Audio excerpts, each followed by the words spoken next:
Yes, what's going on, people? My name is Mo Gilligan. You are listening to the Mo Gilligan podcast. Today's guest, you know why I'm really happy to have today's guest on my show, yeah? Because you was one of the first people that really welcomed me with open arms when I kind of first started finding my way about the scene. You know, sometimes we call it industry, but it's also a scene. You know what I'm saying? You go to certain functions and there's certain people there and you're like, well, go on, what you say? I see you, trying to be like you. But you really like you really did welcome me with open arms, and I always appreciated that about you as well. And you're super like professional about your job as well. I remember when I done your podcast and you know, you doing your podcast, you was like, sorry, wait, can I just say that again? And I was like, right, boy, Clara is working even when she's not working. Like, and just having you on the TV, you're just like, even like, you know, you're doing Strictly and stuff, but like you've been doing this thing, innit? You know what I'm saying? Like, not even like trying to like say like, oh, you know, she's on Strictly. Like you've been doing this thing. Not new to this, true to this, as they say, allegedly. Like some of the people I've seen you interview, I was like, bro, like some heavy hitters there, man. Denzel and them, man. Do you know what? Can I make it a bit awkward? I haven't interviewed Denzel yet. Yes, okay. But you know, I've had a few moments. Who's the one person you most will be interviewing? You was like, raw. Jay-Z still. Jay-Z? To this day, I don't think I'm ever going to get over it. Like, sometimes I like listen to his music, or if I just see him on TV, I'm just like, I was in a room with you and we spoke for half an hour. Yeah. And I was really like in your presence and you're Jay-Z. Yeah. And don't get me wrong, obviously, look, people are people. And look, the concept and the whole nature of celebrity is just, I mean, it's a fallacy, isn't it? It's all a bit weird. As you say, when you first entered into the scene, the industry, you're a bit like, rah, there's so-and-so. All of a sudden, Jonathan Ross knows your name now. That's your brethren now, isn't it? Jonathan Ross is your friend now. Yeah, he's mad them. Like, but imagine, 5 to 10 years ago, you wouldn't think that. Do you know what's so mad about that, right? Is when, because I always say like, there's people I know within this industry, in this scene. There's people who are called friends, and there's some that people we're just acquaintances. Yeah, or associates even. Yeah. It's like, hello, how you doing? How's the kids? I see you got a dog, and we keep it moving. Yeah. They know, and we it's the same thing back and forth. And you got some people who you can say, oh, that's like my friend. If I see you at a function, well, go on, how you be, man? It's more than just asking you about what you've done recently. How are you, man? Yeah, I'm not too bad, rare tear. And then there's this part of people who just, okay. Yeah, you're right. Oh yeah. You know, you had the functions and you're like, okay. You okay? Yeah, hi. Love doing that. Yeah, love that. Okay, great. Okay, bye. You're doing so well. Just like, I don't want to be a fangirl, but okay, bye. There's different levels of the small talk, and it doesn't mean that you don't have a sincere love or respect for that person, but it's odd. We work in a really odd industry, because if you think about it, we're so hyper aware of what each other are doing, because you can literally turn on the radio, you can look up a podcast, you can turn on the TV, and it's all out there. Yeah. So we know of each other before we know each other, and it's weird. It's so weird, man. But again, I always have to welcome every guest. So welcome to the Mo Gilligan podcast. Thank you for having me, Clara Amfo. You know what? I think one of the most weirdest experiences I had is when, I think it might have been last year at the GQ Awards, and I was on the red carpet, we were talking to each other. And I was like, how you been, man? He's like, yeah, man, good, man. You know, you do that kind of, he's talking and stuff. Then I see David Beckham, Victoria and Brooklyn. And it's like, just walk past. And that was so mad in so many ways, because, you know, like, and I know you've had this where you're talking to someone and in the corner of your eye, you're like, yeah, who are you? You're like, and I'm looking at you like, you know David Beckham is behind you. I remember that very well. Because again, that's what I mean. Like, it's so, the industry that we work in is so bizarre. And again, listen, David Beckham, at the end of the day, really is just any man from East London. He'll say that himself. Say, you know, and what he has built and what they have built is almost bigger than them. Like, you know. Yeah, most definitely. And I think, you know, seeing people like that in real life and seeing like the circus that is around them because of everybody else's like energy. It was mad. It's kind of intoxicating. It's like, and it's scary. Yeah, and you know what? I respect them for how they are able to handle that level of fame, because it could never be me. I couldn't do it. Yeah. Like, I think, you know what it is as well? It's almost like because sometimes you have to go to these events on your ones as well. Yeah, no plus ones. No plus one, especially with that event. Oh my gosh, no pluses. There's no way. And you know, sometimes you can use like your celebrity, be like, come man, I know there's a couple plus ones. Yeah, you don't get a plus one, yeah. Now, to anyone listening, yeah, this isn't us being bougie. This is also a thing of like, this is the insight. These are the facts. They will say there's no plus ones. And then you get there and a man will turn up with 15 people. Listen. And you're like, them man are wearing puffer jackets. And it's a black tie event. Come on, man. I couldn't get 1 + 1. But sometimes you go to an event and like the +1 is so serious. Like you get there and you're like, oh, rah, this isn't even a +1. Oh yeah, they're asking for fingerprints, birth certificate, all of that. Yes. But going to your events on your ones, what was your first experience of going to one of these big events? Oh my gosh, that's a great question. No one's ever asked me that. And I'm not sure that I can completely remember, but I think it probably would have been like one of those sort of like, one of those sort of bougie awards. And it's odd because like, again, you know, doing these types of jobs, you almost become welcomed into this weird sort of club. And it's that thing of like, actually, I think it was the Glamour Women of the Year Awards. I think it was one of those. Yeah. And I had to essentially sort of go by myself. I think my agent was able to come with me to like do the red carpet, get me in or whatever. Then it was like me sat on a table with people that I don't know. And actually, I remember I sat at a table, it was like me, Dermot O'Leary and Maisie Williams, who plays Arya Stark from Game of Thrones. And I think one of the Olympic cycle team, I think her name was, I think she's called Helen Trott. Helen, if you're listening and I got your name wrong, I'm so sorry, or Victoria Trott. And it was just odd. And everybody was friendly, everybody was lovely, but I was like, wow, okay, I don't really, And the thing is, I talk to people for a living, I'll chat to anyone, like, and it's not that I'm afraid to start conversation with strangers, but you're just not sure like how deep and how chill you're allowed to be. Like, I don't like small talk. In the sense of like, if you want to tell me your life story, cool, let's rap, let's get into it. Rather than just like, hi, how's it going? Like, which is fine sometimes, but I don't mind having those types of chats, but you have to remember that not everyone's like that. And some people are very guarded.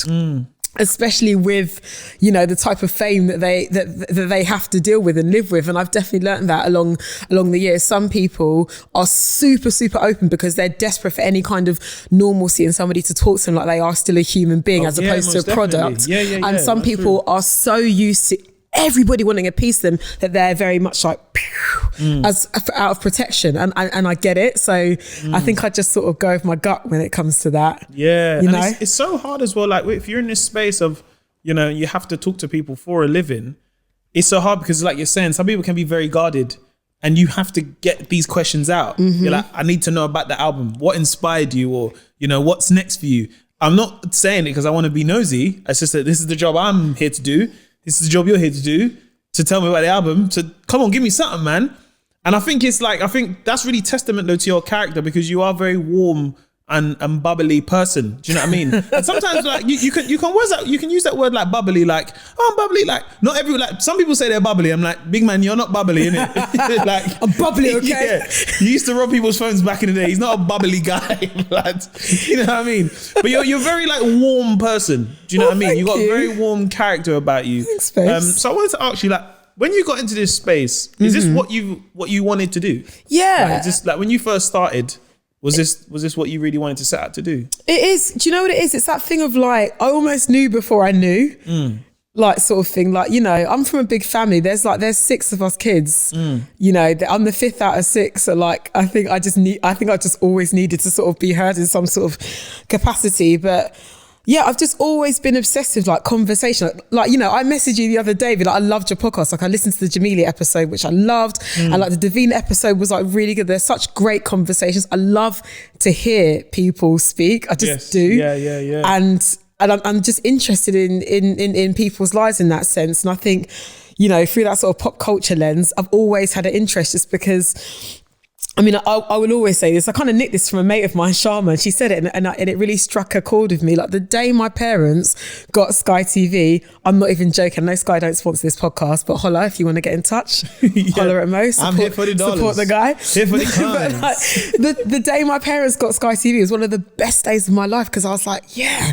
Because you know, you come home from school and you get your homework done, whatever, and you would just sit there like, I would just watch TV for hours, like all the music channels, all the chat shows, this, however. And I remember just thinking, no, I want to be involved in this. Yeah. I just want to be around music. I want to be around like, you know, creative culture, and I just want to chat to people. And that's all I knew for sure. Yeah. And I was just like, is it going to be in radio? Is it going to be in telly? Is it going to be in journalism? So I just sort of just did everything. Yeah.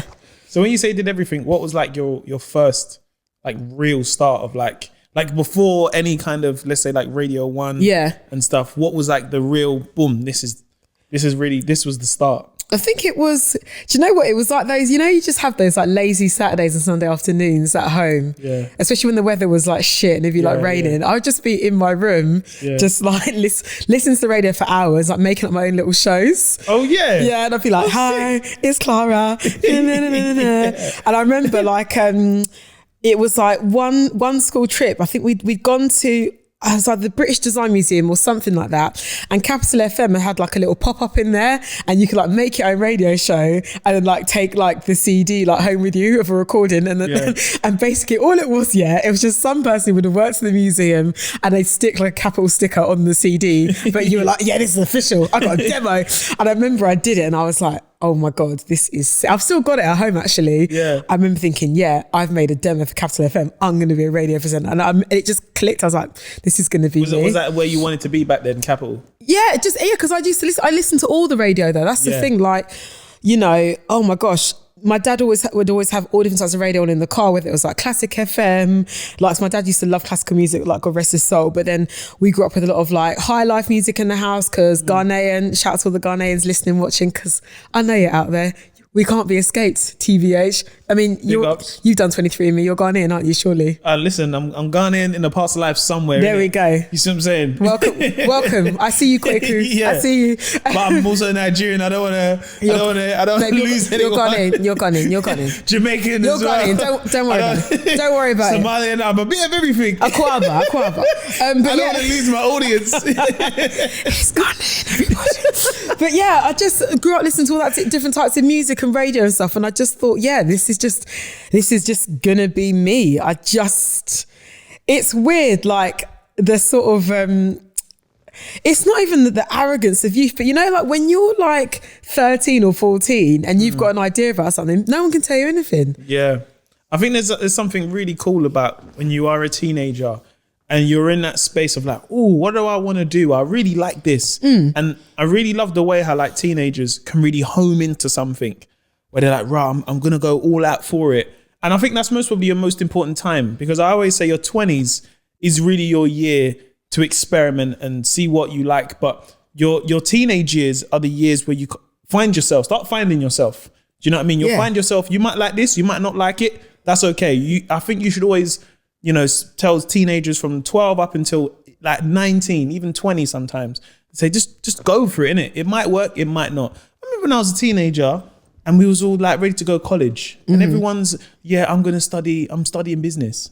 I'm like, why is everyone doing business? And me like a cat, I was like, I might just study this business stuff. And until I remember I chose it at GCSE and I was there and I was like, what? They're talking about capital? What's talking about capital? That's capital. London is the capital. Capital FM. Yeah. And I started learning about it and I just knew it weren't for me. But it was really fun at that time to try something, as opposed to like never try it and be like, oh, I never tried it. Yeah. I might try and do it when I'm like 30 or 40, which is there's no problem doing that, but you have less time.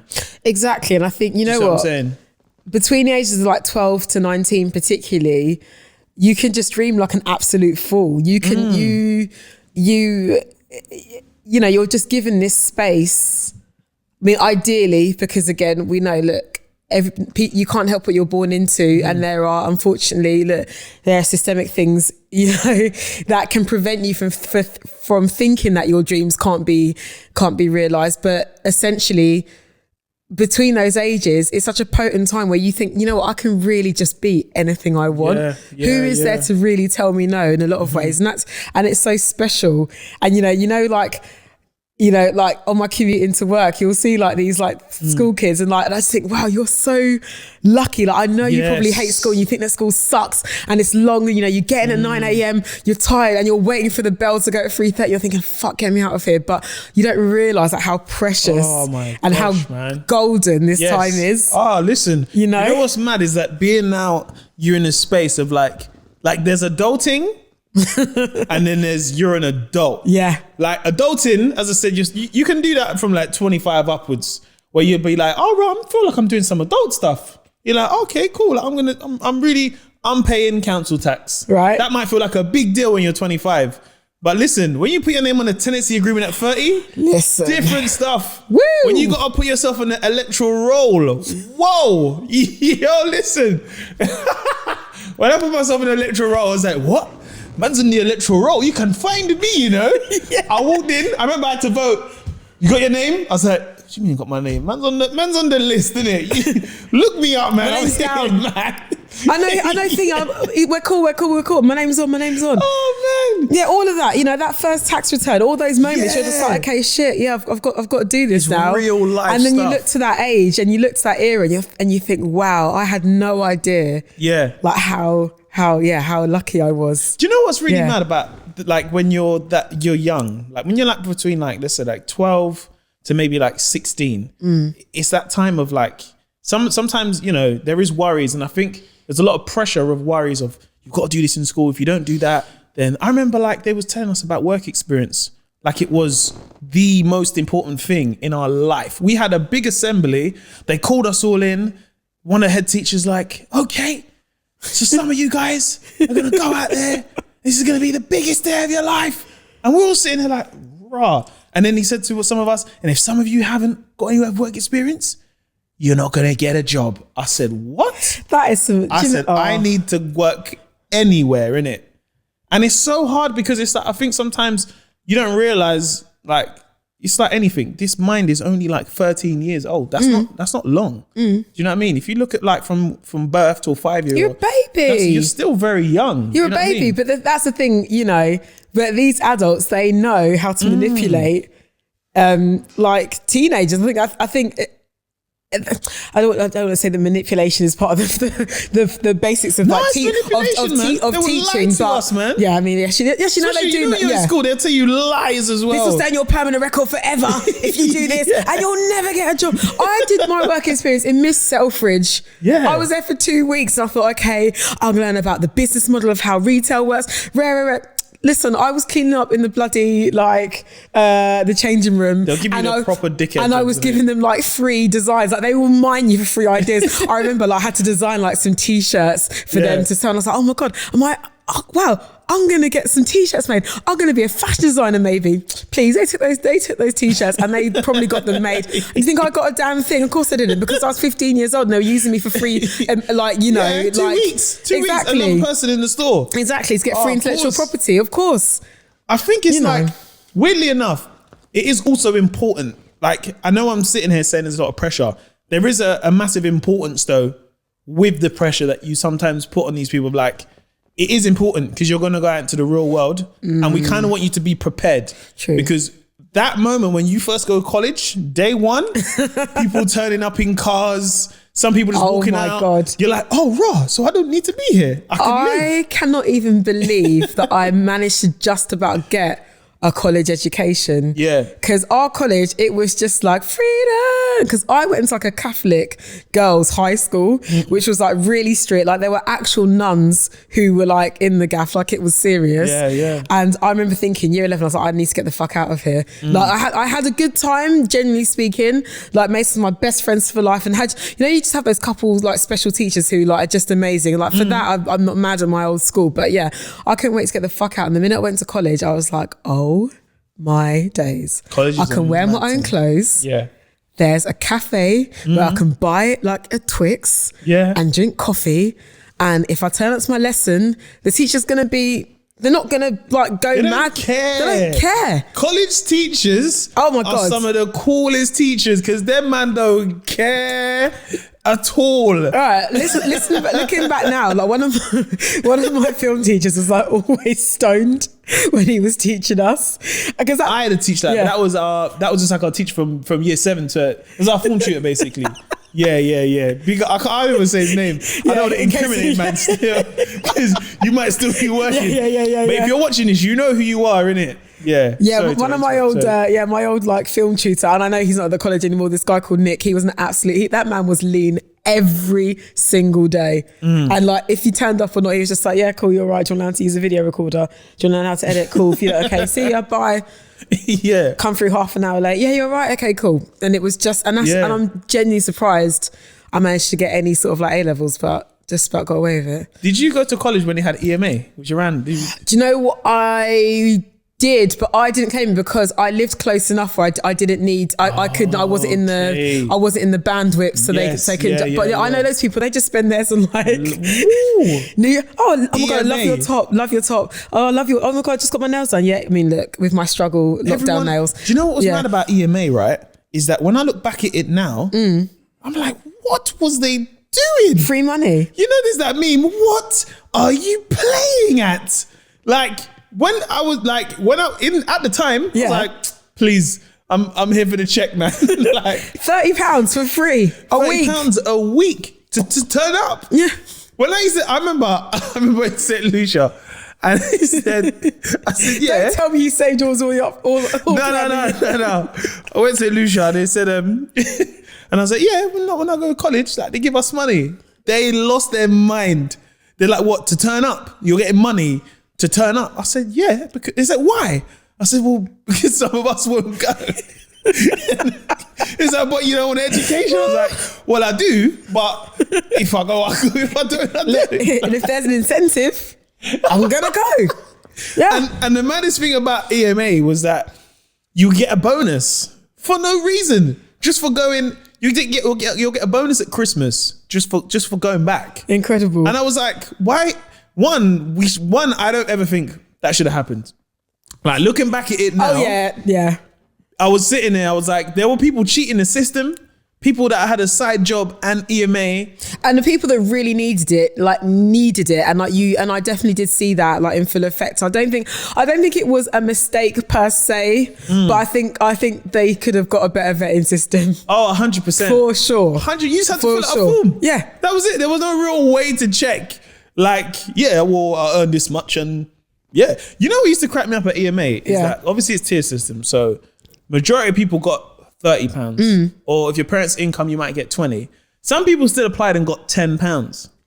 And there's times where I'm like, you know, this is based off your parents' income. Yeah. So if you've got it down and you only get £10, what is the point?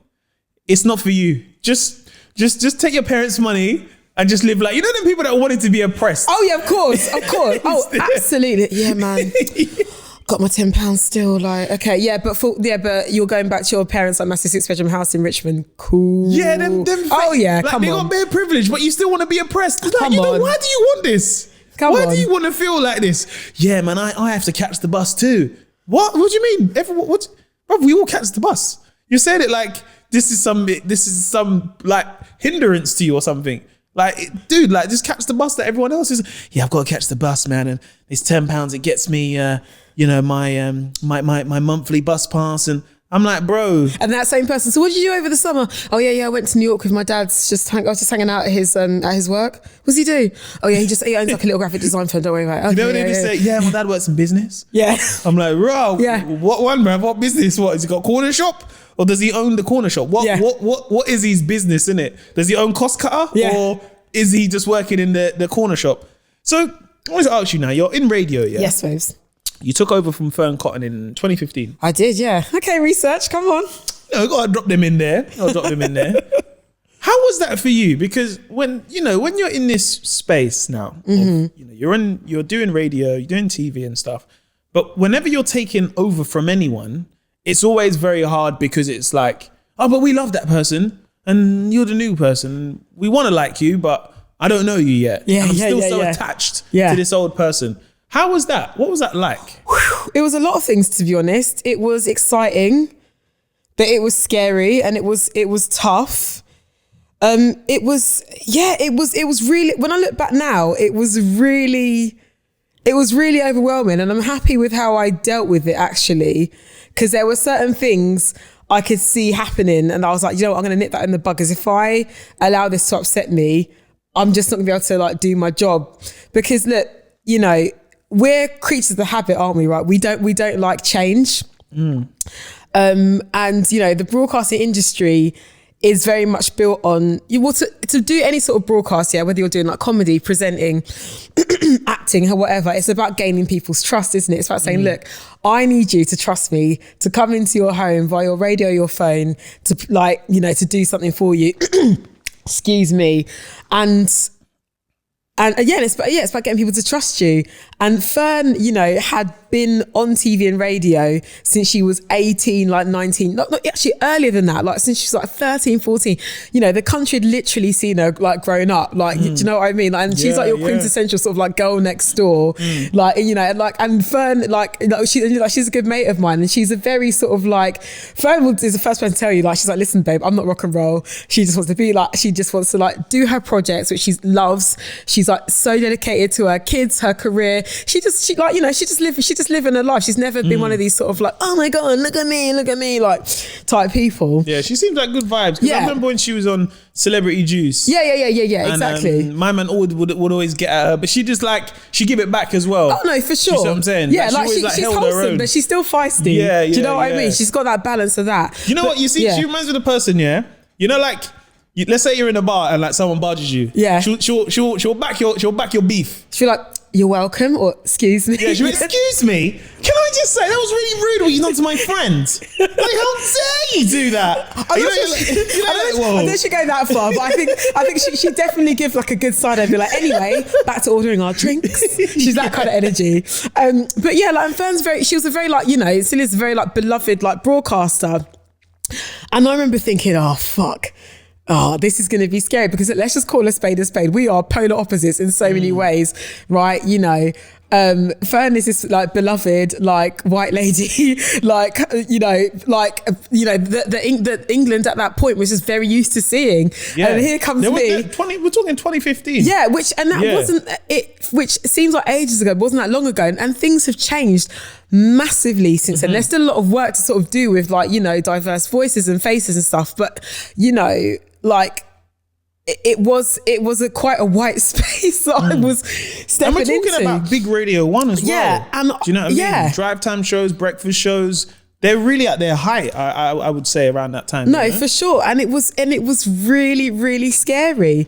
And because I remember actually the day that it was announced that I was taking over from Fern, this guy, and I shit you not, his Twitter I think it was like at UKIP Mike or at UKIP Dave. I got a screenshot of the tweet because I've got it in like an old iPad, because I remember just keeping it thinking, Clara, just keep this, A, for the bands, and just of a reminder of like, never ever let these fucks like get to you. And he was like, typical box ticking BBC. I bet I hadn't even breathed a word on Radio 1 at that point, really. I'd done one depth show. I've been on One Extra for about 18 months, almost 2 years prior.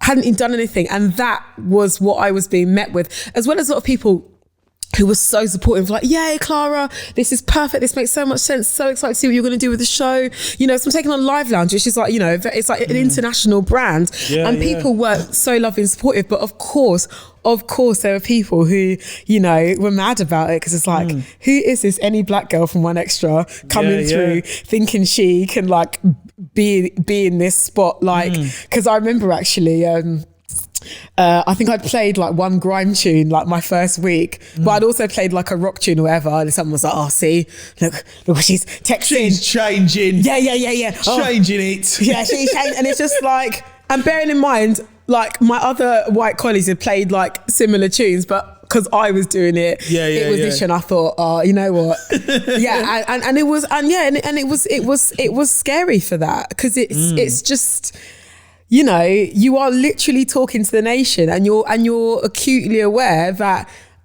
and to this day, and I've said this to my show listeners, and I think, you know, we've got to sort of know each other progressively more and more. So, like, because I've been in the show, it'll be, Oh my days, yeah, six years in May. I've been doing my show on Radio 1. Yeah, 6 years in May. And I think we've reached a really nice place of honesty with each other. And I'm not stupid. I know that probably 90% of the people who listen to my show don't look like me. And I reckon there's a percentage of people who listen to the show who've never even met a person who looks like me of my background. And that's okay. Like, you know, it's like, well, so I'm saying, well, here I am. Just going to hang out with you like everybody else has done and play you some tunes. And that's what we're going to do. I think though I always say like, it really felt like a pioneering time though, to have someone like yourself on Radio 1 at that time, because finally it felt like, oh, raw, like, yeah, man, like Clara's doing one, like Radio 1. And because sometimes we know that like, excuse me, crossing legs, leather trousers. I bet. Do you know why I say that? Because when I think of like Radio 1 Extra is like, that's our thing, innit? Yeah. That's our vibe. I feel like sometimes it was kind of created for us. Anything with the extra. Well, no, it absolutely was. Extra, I mean, One Extra, you know, is the black music station. Like that it was born out of the fact that, you know, that wasn't being reflected on a BBC platform apart from in specialist radio shows. So like, hang on a minute, like this culture, this music, it needs its own space to thrive. And listen, One Extra to this day, you know, it's still one of my favorite stations. And I look back on my time there like so fondly, and I say like we're not on the same floor. Like I see Yasmin Evans every day. Shout out to Yazzie. But like, you know, it was such a special experience for me. And leaving there to go to Radio 1, like it was scary because like, you know, those are my people. Like that's my family.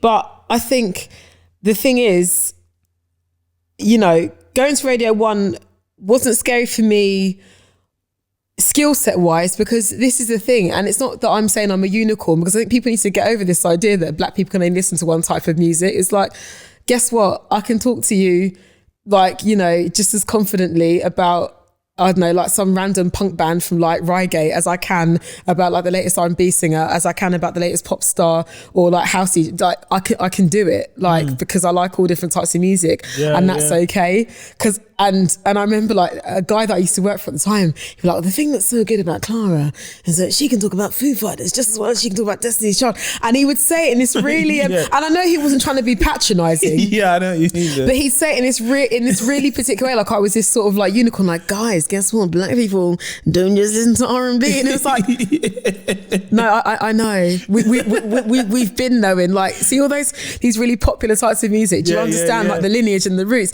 And I think it, you know, it took a while for people to understand that, like, I've got the same passions as all of my colleagues. I just look different from a lot of them. Like, and I'm not the first, and I won't be the last. Do you know what I mean? It's mad you say that about the unicorn thing, because when I got into the space of doing comedy, I predominantly would play at black shows, you know, Sunday show, and like play to my peers essentially. So I'm telling them about, you know, what it's like when you got raving, or, you know, when you catch this bus and you're sitting upstairs, but, you know, it's the night bus and you might get like, I'm talking about things that people from my community would understand. Of course. And it was so weird until I started touring, and now I start seeing the people that have bought the tickets and they're coming out. But this is a national tour. But again, it's almost that, yeah, man, I see Mo's tour. This is white people there, man. I'm like, what? And it used to like really bamboozle me, because I used to be like, what is the fascination of me? Like, I want to make everyone laugh. So I'm not bothered about what color the people are in the audience. Like, I'm here to just make everyone laugh. But there was this huge fascination of, and when I talk about that kind of mainstream, especially from the mainstream side, I was always kind of parred off as like, oh, like, yeah, he's things online though, innit? He's doing the online stuff, and he's got predominantly more of a black audience, so we can't really put him for best breakthrough because he's been doing the black circuit. And I'm like, yeah, but some of these other men have been going to Edinburgh and killing it, and they've been playing to loads of different types of audience. But it's because my thing is because, again, I didn't go through the conventional route, and there's always that thing where people say, you know, you got to play the game. You know, I heard that a lot early on. And I was like, what do people talk about playing this game? Because I'm doing it my way. I'm just like, put the tickets on. They sell. We did another show and put the tickets on. But then early on in my career, I'll hear this, you got to play the game. Yeah, Mo's great, but he's got to play the game. And I'm like, well, I don't even know what this game is to play. So have you ever come across that in your career where people have, you know, said, and not even in a way of spite, they've just said, yeah, you just got to play the game a bit, man. Have you ever come across that kind of? Oh gosh, I mean, yeah, but in so many ways. I mean, it like the play the game in terms of like, you know, how to navigate my career outside of the radio studio, in terms of how to. I mean, that's such a broad question. It's not a bad question. It's a broad question. Yeah. I think for me, like playing the game, so to speak, I think for me, it's just been about being fiercely true to myself, which I know sounds really basic, but as I move through the industry, I found that has been the thing that has worked for me, to not conform to what people expect of me and to do, you know, I guess like, I'm going to be popular, like 101. Like for me, what's always going to be fundamentally important is just doing work that I'm proud of. I will never make a radio show that I don't like. I will never be on a podcast I don't respect. Hence why we are here today. I will never do a TV program that I wouldn't watch myself. Those are my things. Everything else is an extra. You know, like the interviews that you might do, or like, you know, whether it's like a magazine thing, like whatever. And I think I've just got to do things that just make sense. Because you know what? I think two things can be true at the same time, right? And I do believe in staying in your lane, but also understanding that your lane is going to go like that. Yeah, most definitely. And that's okay. And that you don't have to do everything by numbers, because, you know, if I was to really... And also it just depends what you want out of the industry. Because if you just want to be famous and you just want to be talked about and be like the in thing for the moment, oh yeah, I know what to do. I'll go out with this person. I'll make sure I'm seen at this club. I'll make friends with this person, do up the most on the gram in this way with that person. Like I know what to do in that sense. I think we all do, but I don't want to do that. Like, do you know what I mean? It's like selling your soul. You what, sorry? It's like selling your soul. Exactly. And it just doesn't feel right to me. And I think you've always got to ask yourself, you know, when it comes to like personal projects, the company you keep, whatever, does this truly feel right for me? Like, who is this for? Is this for me or is this for somebody else? I always have to ask myself that. And I think that's just how I try and navigate, like, you know, through the industries, to play the game, so to speak. Yeah, of course. Like, yeah, I just have to do things that just really like make sense. 'Cause I think your gut always screams when something's not right. You're just like, no, that wasn't too much dairy. That's your gut telling you, like, yeah. You know, Clara, like, just don't do it. And look, and sometimes you might fuck things up. Like, you know, sometimes I think it is necessary to sort of do things that you wouldn't usually do. Because I do believe in pushing yourself also and getting out of your comfort zone. But I think there's a lovely contentment in just knowing like what your portion is and just rolling with it. Yeah. And I'm really in that place at the moment. I feel good about. That's really good, man. Yeah. And I think because people like. And it's not to say like when sometimes I do this podcast, sometimes I say words like played in the game that other people would listen and be like, I don't really understand what that means. But it's just like in the workspace. Do you know what I mean? Like there's people in the staff room chatting and doing the banter stuff. And there's a reason why they're doing that, because they can do that and get away with it. And there's a part of you that says, you know what, maybe I should go and talk with them guys. And that way when I can go out for drinks at the end of the day. Oh yeah, you see a lot of that, yeah. Like people don't realize that there's a reason why there's people in the smoking section that don't smoke. Oh yeah, yeah. They want to be involved. Do you know what I mean? It's a FOMO, isn't it? Yeah, I want to be involved and see what's going on. Because ultimately, when you know you're in that kind of clique and that kind of that crew, you're like, oh cool, I'm chilling out with the guys who are the smoking guys, and yeah, man's talking, and that gets you in a much better place. But sometimes it does feel better where you're like, I don't smoke. I'm staying in the club. I'm on my ones, and you feel a bit better with yourself, because ultimately you don't want to go home smelling smoke when you didn't even have a cigarette. Come on, analogy. Come on. Smelling dirty in that. No, but it's true. Like I think for me, the reason why I've been able to do the bits that I've done is I've been so lucky that I only work with honest people. Like the agent that I've got and the press people that I've got, everybody just tells the absolute truth. There's I don't surround myself with yes people. I can't do it. Yeah. I've got friends who will cuss and be like, you know what, that wasn't that sweet, by the way, or nah, you should do that again, or or they just won't even say anything about work, and which is great. I don't need people. Oh my god, my friends and family are so supportive of me, and they'll be like, yeah, I saw that, big up, but it's not. I'm not the center of the group chat universe or whatever. You know, but I think also it's just about radical honesty. Anytime I meet a TV exec or a radio exec, whatever, you just got to tell the truth, about what you see, what you want, what you think of you, and I just think people respect that rather than being like, oh my god, so I'm gonna want to do this and da da da da da and and it's just come around to my house, or I'll take you to this restaurant, or look, I just think that shit's vapid. It doesn't last. Yeah, it's true. It's very true. Do you know what I mean? I think for me, I tried to feel like I tried to be too transparent. I remember same, and it can get you into what you think is not necessarily trouble. But you're just like, shit, should I say that? But I just think I wouldn't have it any other way. I remember first meeting Tiny Timber. And I know you didn't do an impression of him to his face. No, I've done the impression, innit? And then he invited me, him and Dumi, when they were releasing the smart car that they released, right? Says, we're doing this launch for it. So I've gone there, I've gone with some friends and stuff. This is at the time of doing the videos. So everyone's like, oh, right, what's going on? A couple of Kens going it. So I'm like, yeah, man, what's going on? You all right? And then obviously I see Tiny there now. Tiny's followed a lot of the videos and stuff. And obviously me, just being me, is just I know his real name's Patrick. So I'm like, well, go on, Patrick. We saying, you know the man that say, big man, you don't know me as Patrick, don't do that again. All right, cool, say Tiny. So exactly. Even when one time I had a comedy show, and Michael McIntyre said, oh, I'd love to kind of do it 5-10 minutes, just open up before my show. So I was like, yeah, cool, I'll be honoured, man. It's Michael McIntyre, isn't it? So went down there, I'm sitting in the dressing room, and Michael comes in now, innit? So obviously comes in, me trying to be 100% transparent. Yeah. He's like, what you said, Mike? Man like Mike. And how did he react? He looked at me like, big man, who you calling Mike? I mean, but thing is, I like that though, because you know what? There are levels to over familiarity. Yeah.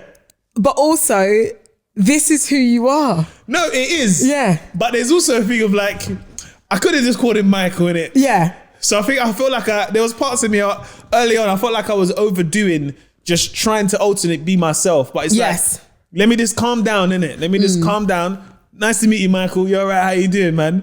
Because some people do it with me as well, innit? Messiah. Yeah. Who are you calling Messiah? Man like Moses. I'm like, big man, I've never met you before. Please do not disrespect my name in this manner. Because I've remembered this. This is our first interaction. I'm not going to forget this interaction now.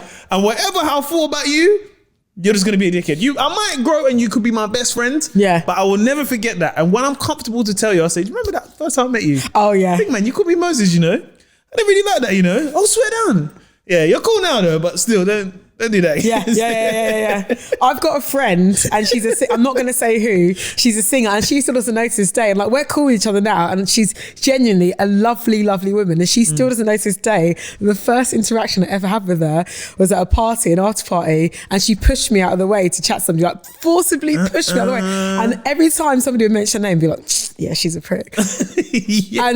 And as the years have gone on, we've bumped into each other at events, and we've got quite a few mutual friends. And she's genuinely a lovely person. I think I just caught her on a bad night. And I think I've got that thing of I am equally as judgmental as I am forgiving. And I'll be like, you know what? They were just having a bad night. It's cool. We all have bad nights. So I'm like, okay, you're a shithead to me for life, as just discussed.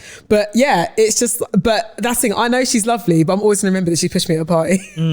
And how important is it when you first impressions when you're going to interview someone? Because you know I've been in the green room at Radio 1 Extra, and I remember Twin B had a show, and I'm sitting there, so if you just wait there in the green room, just finishing up, I'm sitting there, and you just walk in because sometimes there's loads of people in there, and it's kind of dark a little bit. It's a little bit dark. There's a TV on, especially you got there kind of late in the evening. Yeah. Like it's a bit dark. And I sat down. I was like, it's quite busy. Cool. Sat down, and I'm sitting there, and I could hear hear these American people. I'm like, oh, cool, it's Americans. So on my phone. You're just like glued into your phone.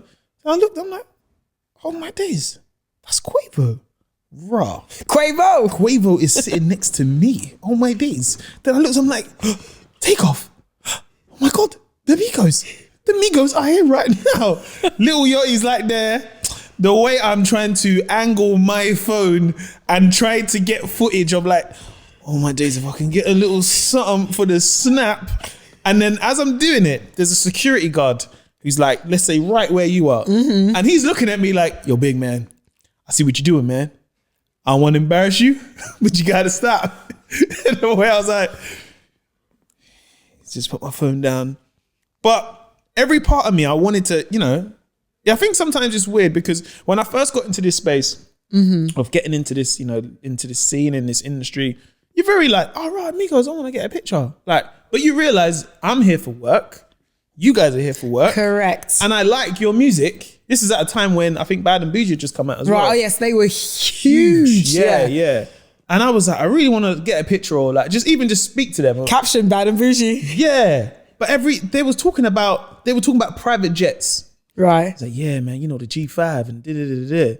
And I was like, I really want to speak to you, but you guys are talking about private jets. And I reckon there's a 90% chance I'm going to get parred here. Like, there's a part where you can get a real bad par. Yo, man, we ain't speaking right now. Yeah. Or you get the part where they just ignore you. Yeah. Like Americans are either one or the other. They'd be like, yeah, anyway, man, I was just saying, man, to John, man, I don't know who this motherfucker is, man. So how were those first impressions? Because you're now in a space of where you got to talk to them. So how was that? I will always say, like, for me, I think when it comes to people that do like public facing jobs, I've learned over the years to be less judgmental because as we've seen, I think, and as the conversation as well is opening up more about people's like mental health and what it is to do these types of jobs, like you understand the weird pressure that these people are under, just because of their day-to-day jobs. It's just odd. It's just weird, isn't it? Yeah. Like I will always say, I think the concept of fame and celebrity is so strange. Like people are born with gifts and born with talents, but the industry of fame is man-made. It doesn't make sense. It's so odd that there are a finite group of people in the world that the whole world knows. Like that's really fucked up when you think about it. It's actually like, it's so really weird what fame is. It's ridiculous. And there's people that are killing themselves for a slice of it. And you're like, big man, I don't know if you want this slice. Exactly. This is a poisonous cake. For like real. Every slice of this cake is nice, but you might get the wrong slice. Correct. And you will hate it. That's it. And I think when it comes to interviewing people, particularly like people who are like really, really well known, I try, you want to see the best in everybody and you try not to judge too much. And I've been lucky where 95% of the artists that I've had on my show have been lovely. And for me, I will always judge you by how you treat the people that work for you, because it's all well and good pop stars being nice to me because I'm on with the mic. It's my job to interview you, to chat to you about what's going on in your life and your latest project. It's my job to help essentially make you sound good because you're here to convince people to buy your latest record or watch your latest film or whatever. So it's a collaborative thing what we're doing essentially when you step into my studio or when I'm seeing you on a red carpet, whatever. And it's all well and good you being like, oh my God, hi Clara, lovely to meet you. But if I see you talking to a runner like a dickhead, you're probably a dickhead. Yeah. Do you know what I mean? That's and true, it always, and I've seen that and I've thought, no, you're off key. Yeah. But you can tell who treats their people with common respect and I mean, as it should be, you shouldn't be given a biscuit for just being nice to the people that you work with. But when people have got certain level of fame and power, it can be really poisonous if you haven't got the right people around you. Like, I'll tell you who's really cool actually, name just dropping from the sky, but Ariana Grande's people, lovely. Like the way, like seeing the... It's a bad boy name drop though. Sorry, you know, It's a bad one just still. dropped from the sky. It's a good But one like still. she was really cool actually, and you know, considering everything that woman had been through publicly at that point. And actually, the last time I interviewed her was probably about a month shy of before Matt Miller passed away. And you know, obviously what she'd been through, like Manchester and stuff. And she was so loving and so open and so not guarded, and treated every single member of her team with respect. We had some of her fans in the room, spend time talking to them, sing with them in between songs or whatever, and just really cool. And I remember just thinking, that's how you do it. That's how you do it. Because I've had opposite experiences, but then again, I've learned not to judge because, you know, it's a mad life. And that level of fame, like, it's just odd. I know that's been a kind of recurring theme of this conversation. Yeah. Because I think people need to truly understand, just like, it's not that great. It's really not. Like for people on those types of levels. Like I remember I did, another name just dropped from the sky, but we went to Justin Bieber's house. One of my very first radio interviews, we went to LA for Justin Bieber's house. Yeah. And I'd never met a more unhappy person in my life. And I'm so delighted for him in the space that he's in now, because obviously, like, you know, he's doing up, hey, praise Jesus, and like he's essentially like a youth pastor. Yeah, I don't really follow his career, but he seems like there's a contentment he's living his there. life. Yeah, there's a contentment there. Like, you know, he's married, like he's back into his religion, and it's working out for him. But I remember at the time of doing the interview, and like people heard on the radio, he was being like kind of rude and like quite one word answer, because the guy was depressed. You know, being that famous from that age and all of that. Yeah. And this is not to say boo-hoo, woe is me for all famous people, because it's a you know, the art is the gift. The career is a choice. The fame is a side a side effect. Yes, you know, most definitely. People can't help what is going to become of what happens when they put their talent out into the world. Do you know what I mean? But you know, being around him at that space, I thought, fucking hell, man. Yeah, like that's deep. Like he's terribly unhappy, and I wouldn't want that life. Yeah. Have you ever had any mad fame encounters yourself, like super fans? What, of myself? Yeah. Because now you're doing Strictly and stuff like that. That definitely, I feel like can we put a moment when you DM me and you're like, Clara, mark my words. What did you say to me? I said, listen, I know already. I know you're gonna win this thing, innit? I was like, are you sure? You're like, you're gonna win. Do you know how I thought I was right? Because you didn't really say yes, but you didn't say no. And this is at a time where I know some of TV was pre-recorded. Yeah. But I was just like, no, it was all live, babe. Strictly was all the way. It was live. Oh, I was dancing live on TV every Saturday night. I loved it. Like it was a wild experience. But Strictly, I think, opened me up to like a new level that I haven't been used to, and you know what? I actually kind of count my lucky stars that it happened during lockdown, because I think, you know, there's a safety of radio. Where, like, I talk to, like, you know, millions of people every day, but they don't see me. And I can roll up to work looking like shit, and it's calm, like it's fine, and whatever. And like, you know, I do TV, but I don't do TV. I've never done a TV show that has gone out on a weekly basis. Saturday night. Yeah. 7 o'clock while people eating their dinner. Yeah. So it's a different level. Honestly. Well, look, you know this now. Yeah, yeah. Masked Singer. Hey, the Masked Singer. Hey. Who's that behind the mask? Who's that behind the mask? I flipping love that show, by the way. Oh, big ups, it's man. So good. It's so good. But it's but it's a different level of exposure. Like 100%, man. You know, and you're like, wow, this is really huge. And I have to say, I've never experienced, and it's been really humbling, actually really heartwarming, like just genuine, like just nice kindness from the public. Like I've never experienced anything like it, because you don't realize when you become part of people's like Saturday night, like it's serious. Like you become part of the family, and it's like, oh wow, okay, kind of thing. Because I remember like some cab driver, it was like, no, it's a white van driver. The week after I left, I was coming out of work, and I was still like feeling quite down, because it's a proper come down, you know. Because it becomes part of your life. Like you're in the routine. Like, okay, it's Monday. I'm gonna go radio. I'm gonna leave the studio. Then I'm gonna learn a new dance routine. Yeah. And then that's what's happening. You're like, oh shit. This white van man was like, you was robbed, darling. I was like, oh thanks. Yeah. But yeah, it's mad. So what was that experience like by doing Strictly? Because again, like when you're on, what people don't realize is being on that kind of level of TV hits millions of people. And I think people don't really understand the numbers. Masked Singer went out last week. It hit 8 million. 8 million people. Not to do up top trumps, but Strictly was doing like 11s and 12s. It's mad. Yeah, but this is only second series still. I'm just saying. I'm just saying. It's a second series. But you know what? You know what's so fascinating about it is that those numbers are like, like sometimes, for example, like you can watch something on YouTube now and be like, okay, like 1 billion people watch this music video.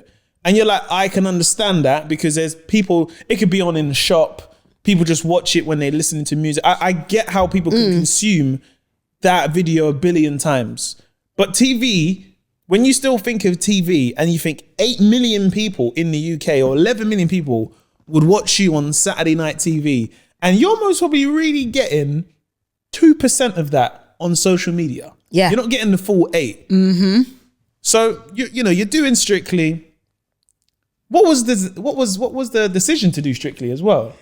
That's a good question. You know what? Because they'd asked me a few times before and I was like, nah, not doing it, not ready. Yeah. I can't do it because honestly, I was afraid because there was element of like, as mentioned before, UKIP Mike, and I was like, I'm not exposing myself to that kind of person. I felt the same way. Yeah, babe, you know what it is. You know what it is. It's so mad you say this because before I got to do Masked Singer, that was the most fear I had was like, well, I know the trolls are going to come for me now. And I'm not even done nothing. Right. You know what I'm saying? Man, I say, oh, he's ticking a box. I get this one guy, every week this guy watches the show. Ah, man, he's rubbish. He's awful. Every week this guy adds me. But now I'm just like, yo, one big man. I'm on tonight again. Hopefully you might like this episode. See you there. But that was my biggest fear. Same. So to hear you say the same thing feels, now I'm like, oh, cool, it's not just me. Oh, baby, it's not just you. You know what I mean? Absolutely not just you. So you're stepping into Strictly and stuff. Yeah. There was that kind of fear going into it. What was it like day one?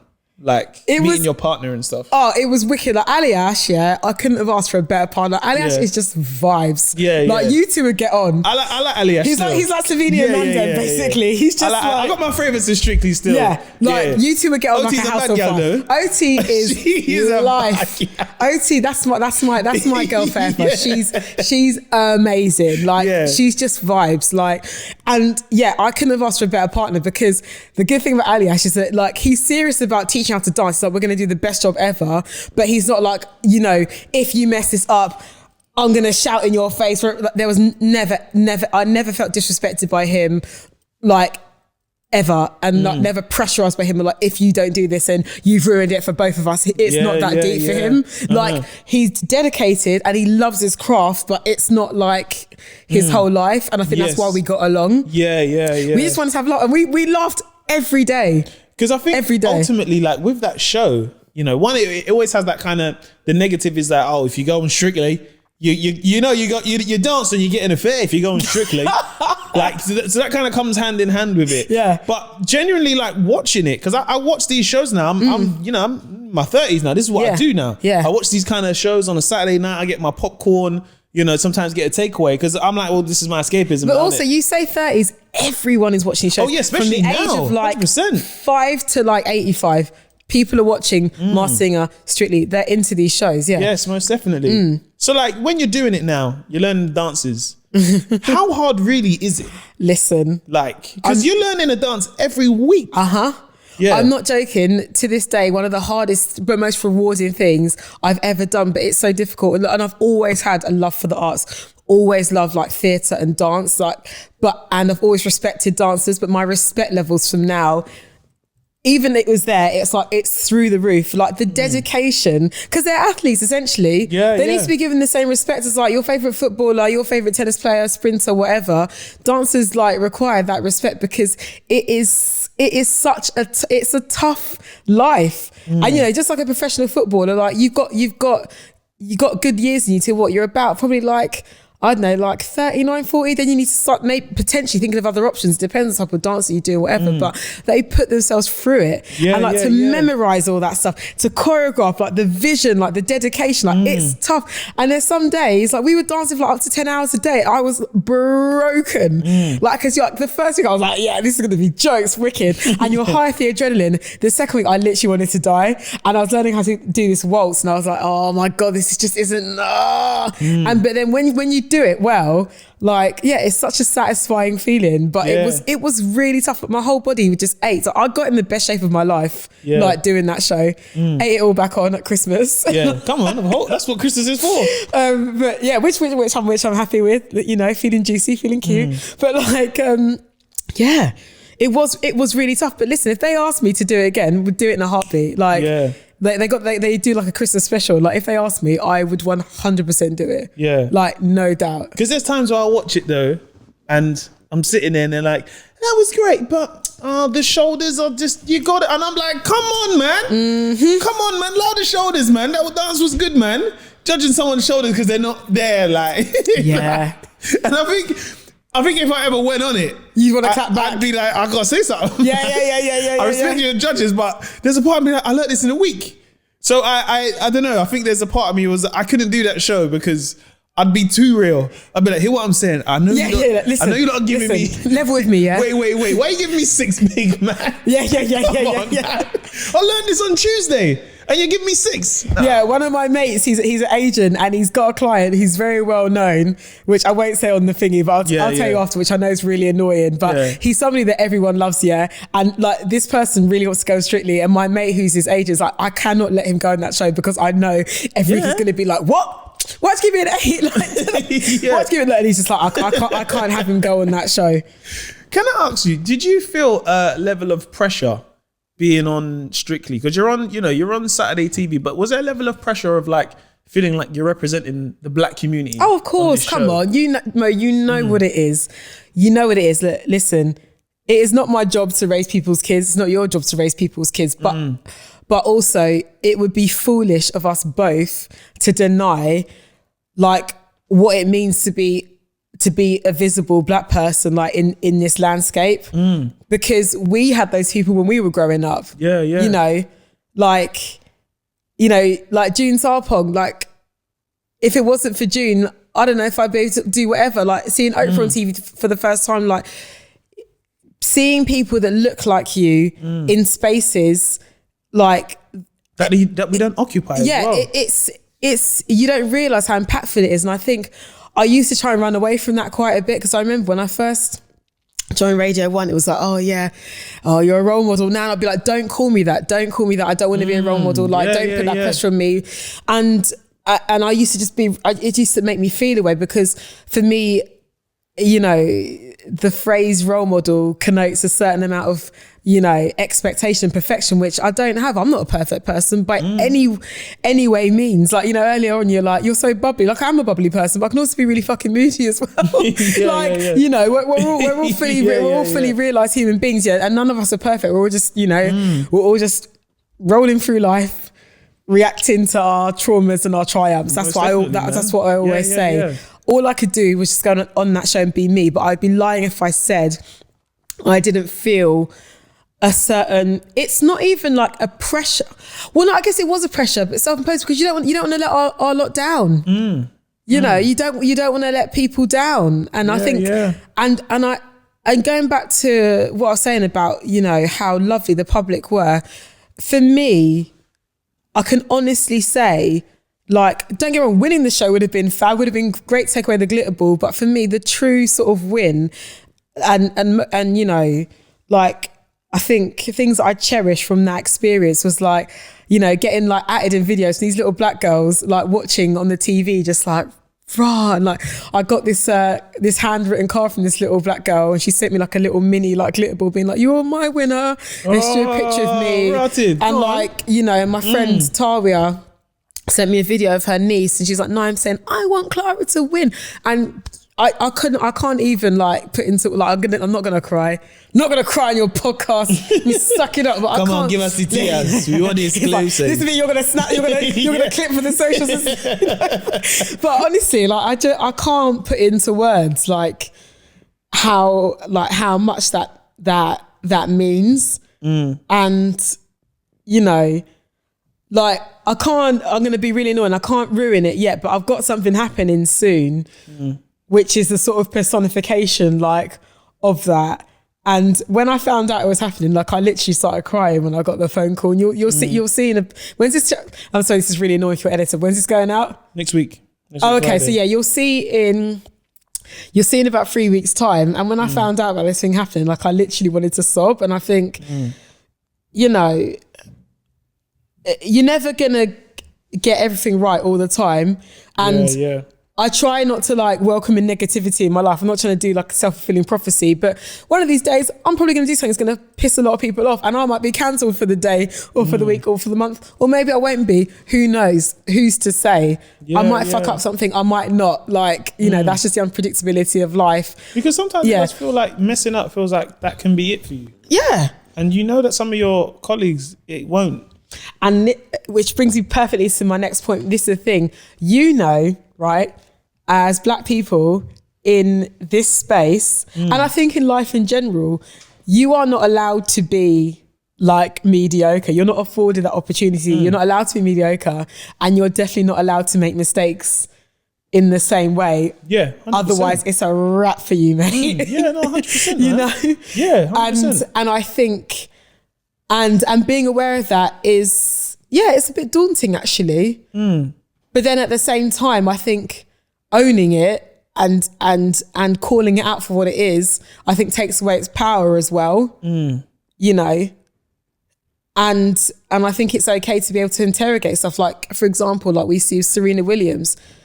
Why is it that she gets called aggressive, but like, you know, John McEnroe back in the day was like, oh, he was just really fiery. You know, legendary temper. He had a passionate soul. Yeah. But But her, she's a lady. Yeah, she's a bitch. She's aggressive. Very rare. Like, why is that? Man? Why isn't she allowed to? Ruining the game. But this is it, you know. Yeah, it's ruining the game. And I think by talking about it and interrogating, you know, why the playing field isn't always level, I think allows us to dismantle it at the same time. Yeah. So I think there's power in saying that too. Do you know what I mean? Yeah, most definitely. Because I think for me, getting into a space of going from comedy, you know, comedy is an outlet where I'm on stage and I've got a crowd of 300-400 people here. I feel like I can be as free as possible. Well, also they're invested in you. They've paid a ticket to come and see you. And then now when you're on a panel on a primetime TV show with, you know, 4 other different personalities, that's a different ball game, because people are making the choice to watch this TV show that you're on. But it's not just you that's on there. 100%. You're in the mix. And it's like, how do I represent myself in the best way when I know that this show isn't all about me? Because I think some people don't understand. Sorry to assume, do you get what I'm saying? 100%, because you can't make it about you, because you're like, oh, he's a bit too full of himself. But then you can't sit back in the corner because you're like, wow, they got this guy. He's not even saying anything. But he's just ticking a box. So you're playing this fine line sometimes, you know. Munya once said, you know, I can't remember his quote, but he said this one sick quote. I love how you speak about Munya like he's Aristotle. No, or like Socrates. When he done the podcast, he was dropping these little bombs and I was like, what? Now I got to use that one. He said, you got to, this is going to bug me now. To play close to the sun, you might get burnt or something like that. When I heard that line, I was sitting at the podcast and, hey, I'm taking it. But carry on talking. I'm going to drop it in anywhere. You know, like when you get a new word and you're like, I'm ready to use this word. I've been waiting to drop the word uncouth for about a year now. That's a great word, uncouth. I've been waiting. I was like, come on, man. Someone say something, man. Big man, that's uncouth, you know? It's a bit uncouth, babes. A bit uncouth. You man are being uncouth. But 100%, it's like getting into this space, and sometimes it's quite hard because sometimes your audience don't understand. They'll see you, you know, they'll see you kind of be in a space of, let's say you're on a Saturday night show, and they're seeing it from a standpoint of like, raw, like you're doing this because you're broke. or you're doing this you're conforming. And you're like, this is a career. I want to spend 10 years in this. Correct. And at any buffet, you must try the quiche as well. You know what I'm saying? Like, it's a buffet. Try everything. Absolutely. Because I think what some people don't understand is, like, being in this space, I'm very fortunate that I've been able to do the Shiny Floor show. I can still do the small videos on Instagram. I can do the podcast. But who says that someone like me can't do Saturday night TV and Absolutely. someone can watch me and say, Raj, you know what? That's one of us lot. On that. Because ultimately, then it breaks down the door for the next person coming in, and so on and so forth. 100%. But also gives representation on TV that the UKIP 956 who's chatting shit. Yeah. He's got to just do it to himself, because before he knows it, there's no one else to moan with about this. That's it. And that, do you see what I'm saying? And 100%. That goes back to your initial question of, well, why did you do a show like Strictly? For that reason. Like, for me, the act of like protest, for want of a better phrase, when it comes to people who are like, well, why are you there? Or, when we talk about diversity, we talk about inclusivity, it's just like, well, why can't I do Strictly? Why not? Tell me why I cannot do that. Why can't I do a radio show? Why can't I do a podcast? Why can I not, work in all these other spaces like the next person can? Like, it's okay for my other colleagues, so why not me? Yeah. And it shouldn't be again, like this unicorn thing of like, rah, they got a black girl on Strictly. Rah, there's a black comedian on The Masked Singer. Like, again, two things can be true at the same time. You are on The Masked Singer because you're very good at your job and you're funny.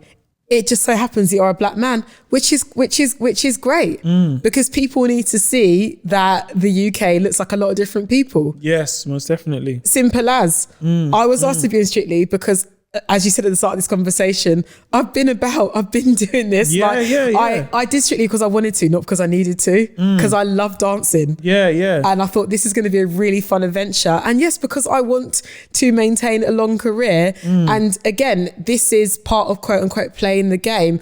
I know that doing Strictly was going to be a good challenge for me and was going to open me up to a different audience, because I know that I can't be at Radio 1 forever, nor should I be. And that's okay. That's the cycle of the industry. Yeah. 100%. I want to be able to diversify like where I work. And doing that was a great experience of like seeing like how Saturday night TV works. And it was just really fucking fun. Yeah. Do you know what I mean? I think some people forget is also, there's this thing, right, where I think sometimes we can get in this space and sometimes the people around us in our community can be like, oh, like, why are you doing that though? Like, you should just keep doing this. But then what happens is, if, like, I always say to myself, if I only just made a couple cans videos for like the last 4 years, sometimes they'd be the first people to say, oh, big man, come on, man. Like, how come you didn't blow? Yeah. How come my man ain't blown yet? Or and they I'm like, flopped. Yeah. And it's such a hard line, because it's just like, well, I need to go out there and explore I need to take my career to the maximum, ideally. But at the same time, you guys have to either jump on board with me right now or just get off at this stop and catch another train, because there's no point going any further. And it's one thing that sometimes annoys me, where sometimes people from our community go on to succeed in massive leaps, and then you get people who's like, but he's gone commercial. And I'm like, but hold on a sec. You guys were saying a year ago, he's gone clear. Right, so what, right. So what do you want to do? Gone clear and not... When the minute you go clear, you are commercial. Right. 100%. They want you to go clear and bring them in. There's that. Yes, 100%. There is that. But also it's it's such an interesting like paradox, that whole thing, isn't it? Because it's so mad. And also like people don't realise that words mean things. It's like someone's gone commercial. It's like, but you realise that every time you download a song from iTunes, you're going commercial. Yeah. Every time you're going to somebody's gig, you're feeding into that commerciality. Anytime you wear an outfit with a brand on it, you've gone commercial. Yeah. And it's like, so what do you want? Like, what do you want out of this person? I think it comes down to that thing where the ugly truth is that some people, because there are people that will really back you and that in turn you should back, in an ideal world, we'd all be super happy for each other. And I think fundamentally people for the most part, really are. You know, when you know that when someone's sincerely happy for you, it's a beautiful feeling. And when you are sincerely happy for somebody else, it's great. Like when it was announced that, you know, anytime you get like, hey, I just got a BAFTA, I'm like, come on, Mo, yes, no, come on, you're meant to come on, about that stuff no, as well. but I mean it, and I see the love people give you, and people mean it. You can see people are delighted for you, but I think unfortunately there is a thing where people like it when you're doing good, but they don't like it when you're doing better than them. And unfortunately, I think that can rear its ugly head in like, oh yeah, they were riding high, but they flopped kind of thing. But you were happy to accept the free drinks and go to the party and do whatever. And it's just like, you can't win either way, you know? Yeah, it's mad because and the reason why I bring that up because I'm like, you know, I'm in this space of now doing Masked Singer, and I had this one guy, he said something on Saturday. He's like, oh man, this show's, I don't watch the show, man. It's awful. Why did you do this? He's like, I'm your biggest fan. And I'm like, well, you definitely can't be. Yeah. Because I don't need you to like the show. That is purely up to you. But then me doing it then can't come from a place of like, oh man, you flopped now, man. But I'm your biggest fan. I'm like, brother, it's okay. I put out most probably over 100 videos a year. Yeah. I don't need you to like all of them. Yeah. You might just like one of them. But the fact that you rock with me, I just support that. I'm like, laughter is something, you know, some people find it funny, some people don't. But then it's almost like laughing, it's funny, but could have been better. I'm like, well, why did you laugh in the first place? Exactly. Do you see what I'm saying? But then again, I think, you know, I've definitely learned that doing this job, anything public facing, because I don't use the word celebrity seriously, like I can't. Okay. Oh no, I can use it in a critical context, but I could never say it like with a straight face of like. Do you cringe when people call you a celebrity? I cringe. I don't like it. Every time, because I'm just like I'm actually like. I understand why you would want to call me that, but I'm actually really not. Like, you know, but I think, oh no, I've lost my train of thought. That's it. You know what? Doing this type of job, you learn a lot about people and the psychology of what they think you have and what they think you are, how it makes them feel about themselves, and how they think that they can put it back onto you. And you will see that, and that thing of just like, oh, Mo, big fan, but it's just like, but what does that person, what do they want you to feel from that? Do they want you to go like, you know what, John, you're right, I'm going to quit the Masked Singer tomorrow and I'm just going to go and do these videos, and that's what I'm going to do because that's going to make you feel good about your situation, about how I should live my life. Like, it's fucked up. Like, you know, people will take out their biggest insecurities on you, but they'll also project like their biggest joys onto you as well. Which is a head fuck in itself. It's just a weird one. I think, and I say all that to say that you just learn, you've literally, as basic as it is, you've just got to do you. That is playing the game. You've literally just got to do you, because whatever you do, someone's going to be mad about it and someone's going to be happy about it. But regardless, doesn't matter. Somebody could text in my radio show and be like, Clara, I fucking hate you. Can't stand the sound of your voice. And literally a second later, if not at the same time, Clara, do you know what? Hearing you say really helped me. I was having a really tough day. Yeah. Because Who's to say who's wrong or right? You know, you're driving the thing. What's it called again? The desk. Driving the desk phone. And then you get the things come up. I remember I covered once for Yasmin Evans. Yeah. And I was like, one guy was just bare on me, man. Yeah. Who's this guy, man? Get him out. I said, Big Ben, allow me, man. But he took time out. He took time out of his day. And again, it just shows you where people are at. And so, you know, I've when it comes to that kind of thing, I have. Don't get me wrong, I'm still human, but I've definitely developed a sense of like a thick skin, because just basic psychology, man, like I can't take that stuff as seriously as I did when I first joined. I was so like, no one say anything, but now I'm just like, saying this to me? Yeah, I'm just drinking people up. Yeah, you know. I hope this just hasn't sounded like us like moaning for 2 hours. Like, oh my god, it's man. So hard to like do these jobs that we chose to do. Like, listen, we know we're not saving lives out here. We know this. Yeah. Like, you know, but at times you are, because you got to remember, if you're in certain places and people like, you know, they listen to you on the radio and they're watching you, there's people out there that are like, oh, rah, like, she's bringing so much joy to me. And we would never know, you know, you'd never know. They would never tell you. But there's a time where people, you know, I remember speaking to Roman and he said, you know, I love doing this job because when I wake up, they're the first person that they might hear in the morning. And that's one thing I always really have to commend and big you up about radio is that the job you do is so important because it's just someone who's just listening and they're driving and they've had an argument with, you know, their wife or whatever, and they're driving and they're listening to you in the car or in their space of work. And that song you're playing or what you're talking about, you know, because radio is a tough job. It's not, I don't think everyone can do radio. Like I've tried radio and even then I was like, this is great, but I just don't think it's me. Yeah. I feel like someone else should get this opportunity that's going to be a lot better than me because this isn't my calling. Like I'm a very expressionate person. I like to improv. Driving the desk I was like, what the hell? Got loaded? And then it's driving and I'm like, okay, I'll press it. And then the producer's like, just move away, I'll do it. And it's not an easy job, man. And obviously like to then go from the leap of radio to then TV is imagine driving the desk and you're selecting songs and you've got to come up with something every day of your producer. And then you get on TV where it's like, oh, so I don't have to work the cameras and I have more producers, but I just follow the auto cue. It's different because it's almost like starting again. And it's like, so, okay, I've just got to follow this. Because normally I would just say like, right, like, what's everyone doing on the bank holiday? And that's why I think I have to really big you up for what you do because you're like a pioneer in what you do, but you're also like, you do it on Radio 1 at a time where we weren't having people like yourself. There weren't black women on radio like that. Boy. Do you see what I mean? Do you know what's really interesting is that, and that's not to, what's the word? Negate what you're saying. And thank you very, very, very much. So you're very kind, Mo. So well raised, such a sweet, polite boy.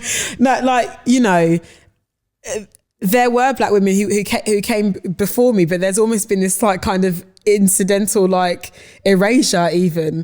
And you know, so I'm just carrying on like, you know, Lisa Anson's work or like Wendy Douglas, like, you know, like, you know, Jenny Francis, like these incredible women, like, you know, who like Angie Greaves, all these, you know, I call them like respectfully. Oh, they're proper legends in this thing, exactly. Man. Proper, like Angie Greaves is like my auntie off of Smooth FM. Like she like, you know, was like one of my mentors and like, you know, I met her, you know. Yeah, Angie's fab.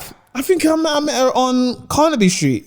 Probably. She got 2 daughters. Yeah. I met her on Carnaby Street. Because Smooth FM is just a Golden Square. Yeah. That's it, yeah. Because I done the video, different types of DJs, and I took the mick out of like Smooth FM or something. Hello, this is Angie Greaves. Smooth Love Letters, hello. And she probably stopped me. She said, you? Yeah, man. Have you done the video? And I said, and I was just like, oh, hello, you're right, nice to meet you. She goes, yeah, man. And I was like, okay, all right. And like, she got like, her daughters are like growing in it. Yeah. And her daughters are fully looking at me like, this is our mum, man. I apologize, but mum, keep it moving, man. Yeah. But she's a nice lady, man. Angie's vibes. But this is what I mean. Like, and you know, she's someone that definitely, you know, was one of the people that sort of taught me like the art and the intimacy of radio. And like, I mean, I know I joked earlier saying we're not saving lives. And look, again, I'm not trying to say we're doing up NHS out here. I think we can both agree on that. But I would be a liar if I said I wasn't aware of the impact that, like, you know, the right song at the right time might change somebody's, you know, day, or like catching a bit of a joke or whatever. And people, man. And you know, it is a genuine honor for people to trust you, because again, broadcast is about trust. To say, you know what, I'm going to make a choice, listen to this person every day, and they're going to keep me company. Especially in like lockdown, the amount of texts we get in on working from home. I live alone. I've literally had you on every day, or like, you know, I drive a truck like up and down the UK, and it's only you and me. And like, I don't take that shit like lightly. It's serious, and it is an honor. Like it is mad, because you don't see the faces of the people that you talk to. You just kind of get the feedback like through the text, or if you bump into, no, obviously not now, but in the before, when you could bump, don't COVID police, don't come for me, when you can bump into somebody in the street. Like, what? Yeah, she went out. Pre-lockdown, what? Yeah. Nah, but honestly, man, Clara, man, this has been such a good chat. I felt like we could actually chat for ages. But I always have to say thank you, because again, like, you really did welcome me into this space of this, you know, I like, it is an industry, but it's also like, as a scene. Yeah. You know, I've said it before on the podcast, so amongst, you know, people from, you know, the black community and maybe sometimes the Asian community as well, there's a very small scene where everyone knows someone, but you don't know someone properly. Do you know what I mean? Yeah. And you were someone that really welcomed me with open arms. You were just like, cool, man. And I was just like, oh, big ups. And I felt like I already met you before I met you. Yeah, same. And I've said that to a few people on this podcast, but like, it's one of them things where it's almost like, not to go mad spiritual, but it's almost like you met in a past life. Let's go there, babe. Come on. Do you know what I mean? We don't do small talk. You know what I mean? Yeah. Like, almost like you met in a past life. Yeah, but for sure. I think it's just something within the black community where you just know, well, go on, big man. You're alright though, yeah? Man's cool. I'll be with my friends like, bro, you know that guy? Never met that guy in my life. There's a lot of people like that in the industry scene, whatever you want to call it. And I think because we all know what it is. Yeah, man. And you also know when someone's just like, oh, right, like this guy's starting out and like he might be finding it hard, or, you know, if you do walk into into the one extra building and you're in there and you've never been there before and stuff, and just walking past and you see someone who's prepping their show like, oh, go on, big man, you're like, well, go on, Clara, you're right. Yeah? You your manager. Oh, do you know her? Yeah, friends. Go way back. Yeah, how do you know her? Idiot. Yeah, not that I'd ever say that to my manager. Big up Holly and Gelly. But yeah, honestly, man, it's been such a pleasure to have you on. And pleasure to be here, babes. Yeah, man, honestly, like you're like, I don't know if you know, but you are really like trailblazing out there, especially for radio. Like there's a lot of people who are really getting into space of radio that I've just seen just like the last 3-4 years and stuff. There's definitely a lot more visibility, and I see it, and I think it's a beautiful thing. And like, you know, may we continue. May it come to a point where it can be as normalized as it is celebrated. You know what I'm saying? That's it. We taking over, man. We need black radio stations on a black network on a black Monday, man. Oh, check out Louis Farrakhan in the building. That's right. We don't even want it in October on Black History. We're on Black History, yeah, goddammit. Okay, I went a bit rogue there still. But honestly, thank you for coming on. Always. Yes, and I know you got your project as well coming up man. the next 3 weeks. Yeah, you'll see a little If you want to moment. just tell us that right now, that would be great. But obviously, NDAs and then. Oh no, I can't. I'm like, it's a cute moment. It's a cute moment. No, save it, man. Save it. Guys, if you did enjoy, make sure you like and subscribe. Don't forget to tell your friends. Use the hashtag the Mo Gilligan Podcast. Take care. Don't forget to follow myself and Clara, and we'll see you on the next episode. Peace.